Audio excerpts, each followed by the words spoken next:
नमस्कार दोस्तों, welcome back to your own channel Wealth Saga. Laxmi Organics का आईपीओ आने वाला है। बहुत ही सॉलिड बिजनेस मॉडल है। Life science, crop sciences, industrial specialities में काम करते हैं। अभी रिसेंटली ही गवर्नमेंट का डायरेक्शन था कि चाइना से जो भी केमिकल्स इंडिया में डंप होते हैं उस पर कार्रवाई की जाएगी, उन पर एंटी डंपिंग ड्यूटी लगाएगी, जिसके चलते इंडिया के जो केमिकल मैन्युफैक्चरर्स हैं उनको एक बहुत तगड़ा एज मिलने वाला है। ऐसे में दोस्तों लक्ष्मी ऑर्गेनिक्स आईपीओ की अगर बात करें तो मेरे हिसाब से बहुत ही प्रॉमिसिंग आईपीओ है। इस पूरे के पूरे आईपीओ में क्या क्या इंपॉर्टेंट चीजें हैं, कैसा वैल्यूएशन है, महंगा है कि नहीं है, कैसे बिजनेस मॉडल है, कितना प्रॉफिट जनरेट कर पा रहे हैं, सारी चीजें इंपॉर्टेंट वीडियो में समझेंगे। वीडियो के साथ बने रहें। अब जो लोग केमिस्ट्री के स्टूडेंट हैं वो लोग जानते हैं बेसिकली जो कंपनी का बिजनेस मॉडल है वो दो मेजर कैटेगरीज में डिवाइड किया जाता है। One is acetyl intermediates and second one is speciality intermediates. अब दोस्तों मैं इन ज़्यादा डिटेल में इन हाइड्रोकार्बन्स में नहीं जाऊंगा क्योंकि यहाँ पे साइंस की क्लास स्टार्ट हो जाएगी। अदरवाइज हम लोग बात करें तो बेसिकली जो कंपनी के सेगमेंट हैं एसिटाइल इंटरमीडिएट्स में प्रोवाइड किए जाते हैं सॉल्वेंट्स। सॉल्वेंट वो लिक्विड्स होते हैं जिसमें कि अदर केमिकल्स डिसॉल्व किए जाते हैं। तो इनका काफ़ी ज़्यादा यूज़ होता है फार्मास्यूटिकल इंडस्ट्री में। फार्मास्यूटिकल जो मेडिसिन होती हैं जिसमें केमिकल्स को डिसॉल्व करके सॉल्वेंट बनाते हैं, सोल्यूशन बनाते हैं, उसमें इस कंपोनेंट का बहुत ज्यादा यूज होता है। जो सेकंड कैटेगरी है दोस्तों उसे बोलते हैं स्पेशलिटी इंटरमीडिएट्स। अब इस स्पेशलिटी इंटरमीडिएट्स आपको मालूम होना चाहिए जो ये बेंजीन का कंपोनेंट होता है ये प्रोवाइड करता है कलर। अब जब कलर प्रोवाइड करता है तो इनका काम आता है एग्रोकेमिकल्स में, पिगमेंट्स में और बहुत सारे ऑर्गेनिक केमिकल्स को बनाने में। तो इसका यूज फार्मास्यूटिकल इंडस्ट्री में भी अच्छा खासा है। ऐसे में दोस्तों मेरे हिसाब से ये दोनों की दोनों कंपनीज, दोनों के दोनों कंपोनेंट्स इस कंपनी के बहुत ज्यादा यूजफुल हैं प्रेजेंट सिनेरियो में भी और आने वाले सिनेरियो में भी। As far as the Indian government's plans are concern, मेरे हिसाब से लक्ष्मी ऑर्गेनिक इंडस्ट्रीज को आने वाले समय में अच्छा खासा बेनिफिट होने वाला है। अगर दोस्तों हम लोग बात करें कंपनी के एप्लीकेशंस की तो जैसा कि मैंने आपको बताया कंपनी के जो सेगमेंट हैं उसमें लाइफ साइंसेज हैं, क्रॉप साइंसेज हैं, पेंट्स एंड कोटिंग इंडस्ट्री है जिसमें कि मैंने आपको बताया जो पिगमेंट्स बनाते हैं तो पेंट और अलाइड सेक्टर के जो केमिकल्स हैं उसमें भी कंपनी काम करती है, इंक्स प्रोवाइड करती है। इंडस्ट्रियल स्पेशलिटी सॉल्वेंट एप्लीकेशन जिसका कि मेजर मेडिसिन में यूज होता है। तो ओवरऑल कंपनी का जो बिजनेस मॉडल है काफ़ी सारे सेगमेंट को कवर करता है और केटर फॉर करता है।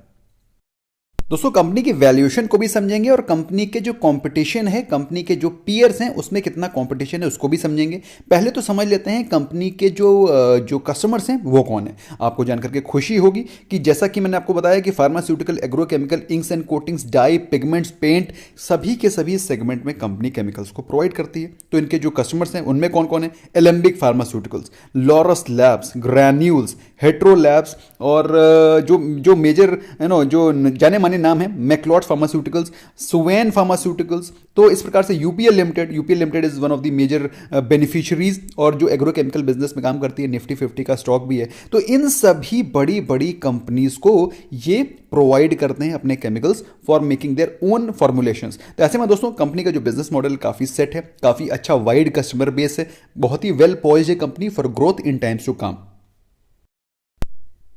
और दोस्तों सबसे ज़्यादा खुशी की बात तो यह है कि सिर्फ इंडिया में ही इनका बिजनेस स्टैब्लिश नहीं है, इसके अलावा इनकी जो फुटप्रिंट्स हैं वो 30 कंट्रीज में भी स्टैब्लिश है। तो कहने का मतलब क्या है? कहने का मतलब यह है कि वेल स्टैब्लिश बिजनेस है, not only in our country but also with global footprints, जिसमें कि countries like China, Russia, Singapore, UAE, UK, USA, Netherlands etcetera बहुत सारी कंट्रीज हैं जिसमें कि ये काम करते हैं, जहाँ पे केमिकल्स प्रोवाइड करके वहाँ की कंपनीज को केटर फॉर करते हैं। सबसे बेस्ट चीज़ दोस्तों जो कि मुझे इनके कंपनी के फाइनेंशियल्स में दिखाई पड़ी वो है इनकी कंसिस्टेंसी। अगर हम लोग बात करें 2018 में तो 2018-19 से इंडियन केमिकल सेक्टर में, इंडियन केमिकल कंपनीज में अच्छा खासा जंप शुरू हुआ था क्योंकि चाइना ने कुछ केमिकल प्रोडक्शन पे रोक लगा दी थी। Just for their pollution control measures उन्होंने केमिकल प्रोडक्शन पे थोड़ी सी रोक लगा दी थी। वही समय था जब से Indian chemical sector, Indian chemical industry में एक ज़बरदस्त बूम आया और कंपनी ने अपनी कंसिस्टेंसी को मेंटेन रखा है इन प्रीवियस 3 ईयर्स। अगर हम लोग बात करें फाइनेंशियल ईयर 18 की, 756 मिलियन नेट प्रॉफिट की बात हो रही है दोस्तों, प्रॉफिट आफ्टर टैक्स के बारे में बात हो रही है। अगर हम लोग बात करें मार्च 2019 724 करोड़। अगर हम लोग बात करें मार्च 2020 दैट इज जब कोविड का समय चल रहा था, कोविड के समय महामारी का जो प्रकोप चल रहा था, शुरू ही हुआ था, आई वोंट से कि बहुत ज़्यादा प्रकोप था, बट उस समय भी कंपनी ने अपनी कंसिस्टेंसी को मेंटेन रखा और अभी सितंबर 2020 तक कंपनी की प्रॉफिटेबिलिटी अच्छी खासी दिखाई पड़ रही है। ओवरऑल कंपनी का जो बिजनेस मॉडल है वो वेल स्टैब्लिश्ड है, वेल पोइज्ड टू ग्रो है इन टाइम्स टू कम। तो ऐसे में फ्यूचरिस्टिक विजन वाली कंपनी में हमें निवेश करने के बारे में सोचना चाहिए।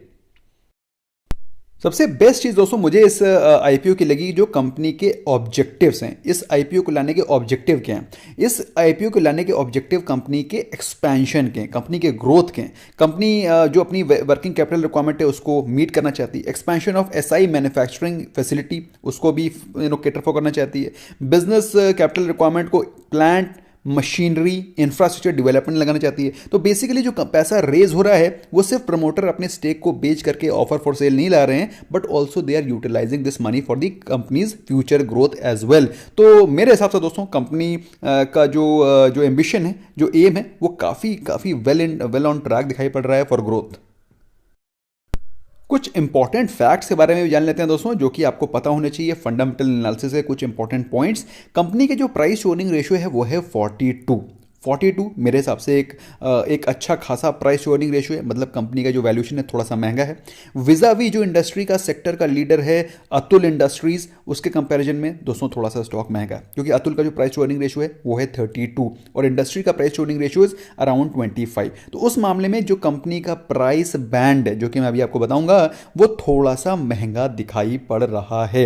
अगर हम लोग बात करें कंपनी की प्रॉफिटेबिलिटी की, जो ऑपरेटिंग प्रॉफिट मार्जिन है, ऑपरेटिंग प्रॉफिट मार्जिन मतलब जो कंपनी का जो मेन बिजनेस मॉडल है, मेन बिजनेस है, मेन धंधा है, उससे कितना प्रॉफिट निकाल पाते हैं, वो है 7.81%, जबकि अतुल इंडस्ट्री का जो ऑपरेटिंग प्रॉफिट मार्जिन है वो है ऑलमोस्ट 22। तो अतुल के सामने ये कहीं पर भी खड़े नहीं हो पाते हैं। अगर हम लोग बात करें नेट प्रॉफिट की, तो उनका जो नेट प्रॉफिट मार्जिन है वो है 5.59%, विजावी अतुल जहां पर उनका प्रॉफिट मार्जिन है अप्रॉक्सीमेटली 20%। तो कहने का मतलब क्या है, कंपनी के बिजनेस फंडामेंटल अच्छे हैं, कंपनी का मॉडल अच्छा है, कंपनी की फ्यूचरिस्टिक विजन अच्छे हैं, कंपनी का एम एम्बिशन जो ट्रैक है, जो रोड मैप है वो फिट है। लेकिन अगर बात करें कंपनी की जो प्रॉफिटेबिलिटी की, जो मेन धंधे से जो प्रॉफिट आ रहा है, वो उतना सॉलिड नहीं है जितना कि इनके जो कॉम्पिटिटर्स हैं, जो लीडर्स हैं, उनका है। तो कहने का मतलब प्रॉफिट में थोड़ा सा मार्जिन में आपको डेंट दिखाई पड़ रहा है।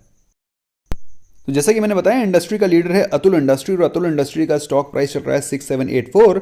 इस पे भी ये स्टॉक सस्ता है विजावी जो अभी मैंने आपको दिखाया, दैट इज लक्ष्मी ऑर्गेनिक्स, उसके कंपैरिजन में स्टॉक अभी भी सस्ता है, क्योंकि इसका price to earning ratio is close to 33, जो कि कहीं ज़्यादा चीपर है विजावी Lakshmi Organics.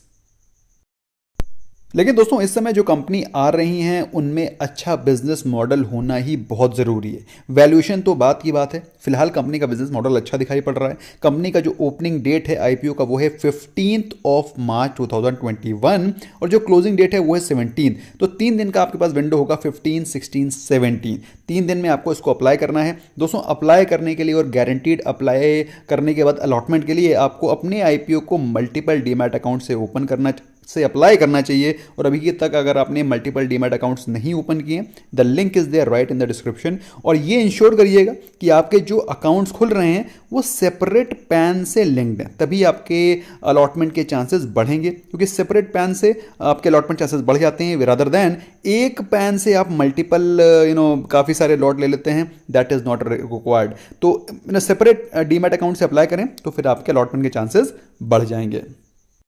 As a retail investor अगर आप सिर्फ एक लॉट अप्लाई करना चाहते हैं तो आपको शेड करने पड़ेंगे 14,950 रुपीज़। और मेरे हिसाब से इस कंपनी के अच्छे खासे फंडामेंटल्स होने के नाते अच्छे खासे लिस्टिंग गेन मिलने की भी उम्मीद मैं रखता हूं। ऑल्दो थोड़ा सा वैल्यूएशन ज़्यादा है, थोड़ा सा महंगा दिखाई पड़ रहा है विजावी दी इंडस्ट्री, लेकिन ठीक है।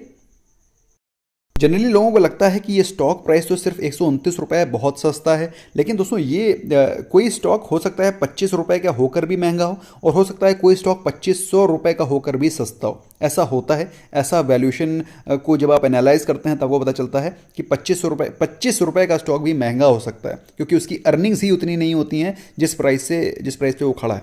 फिलहाल दोस्तों इसका जो प्राइस बैंड है वो है 129 से 130, तो कट ऑफ प्राइस आपको 130 लगाना पड़ेगा, और आपको 4950 जो कि मैंने आपको बताया 15,000 के रुपए के आसपास एक लॉट आपको मिलेगा। एज ए रिटेल इन्वेस्टर आप मैक्सिमम 2 लाख रुपीज़ ही इन्वेस्ट कर सकते हैं।